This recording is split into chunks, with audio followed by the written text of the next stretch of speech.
he'll just share something small on that particular area. The reason why I love this workshop is, yes, he has shared, but then we also, as we hear from Eliud Wasike, he's gonna quote is what we have been shared, what has been told. Does it resonate with us as Kenyans? Does it fit in this environment? Are we together? Are there examples that we can pick from? Is that true, guys? So that's what we are trying to do. So we are trying to make this message, and that's what I like about this church, is how pragmatic can we make it? And that is very, very good. So thank you very much. So let's put our hands together for Eliud Wasike. Thank you very much. Listening to our brother, I felt I was at home. Amen. And my spirit was at peace. Yes. I am trying to understand why I am here. And we've been communicating for a long time. We met only once, and it was through her mom, and been communicating on WhatsApp. But for close to over 10 years, we've never met. Wow. And now she calls me and says, I want you to be participating in this.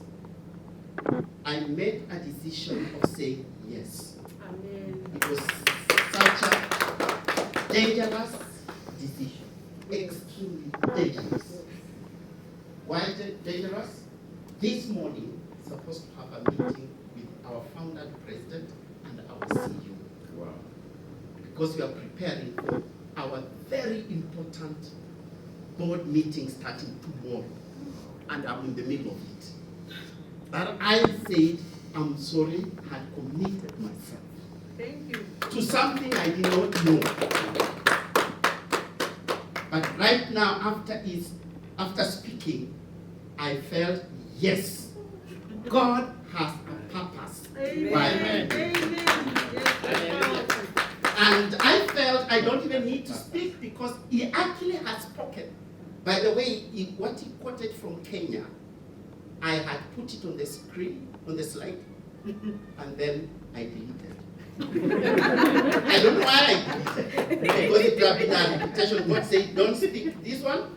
My servants don't speak about it. Yes. So, normally, we teachers, we like putting things like this to show that this is what we are going to share. So don't be worried when you look, it seems to be very long, okay? So that is what we're going to share very briefly. And I want just to say something, it's a continuation of what he said. I met him here for the first time and you think we must have been together. According to the Kenyan Bureau of Statistics, Kenya is a very youthful country. The median age of Kenya is 19 years. So if you take all the people, the entire population, and get the median age is 19. Followed by Tanzania, which is Tanzania is 18.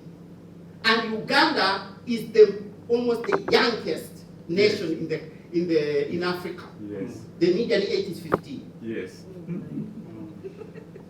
Now, we are told, according to the statistics of the population census of 2019, that those aged below 35 years are over 75% of Kenya's population.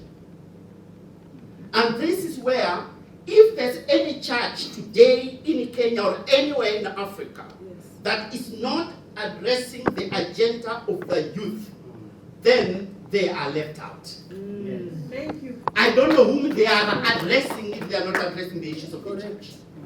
Because the majority of the population of Africa are more than 75% are below 35 years. According to the definition of Kenya, anybody below 35 years and above 18 is referred as a youth. Yes. And anybody below 18 is referred as a child. Yes.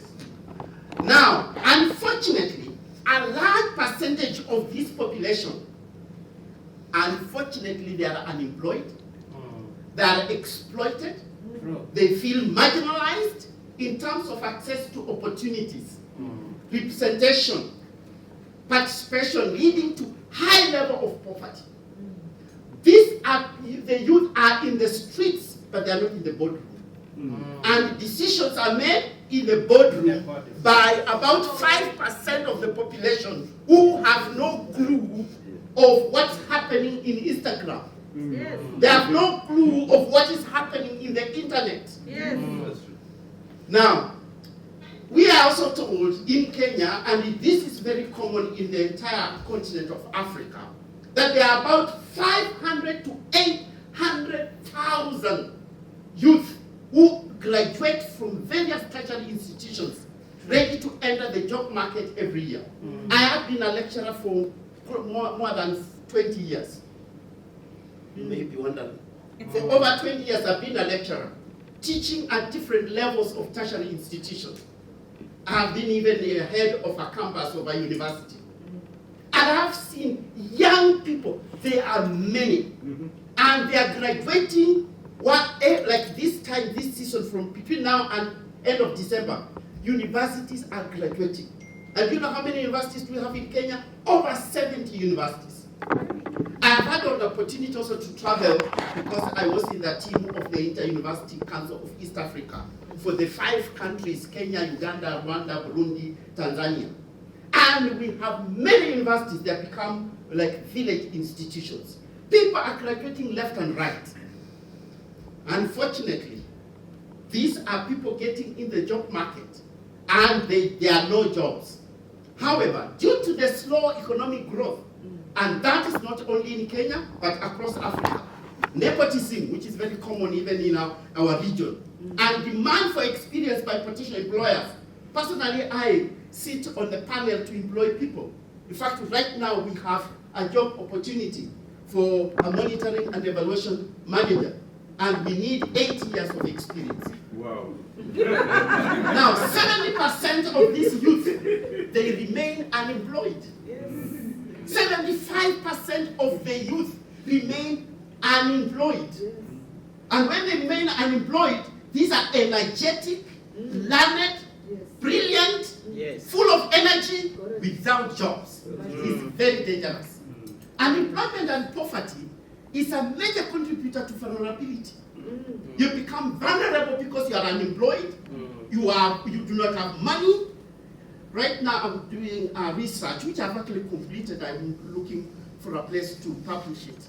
It is actually it's a new research, which I don't have checked. There's no other research which has been done. It's called the Emerging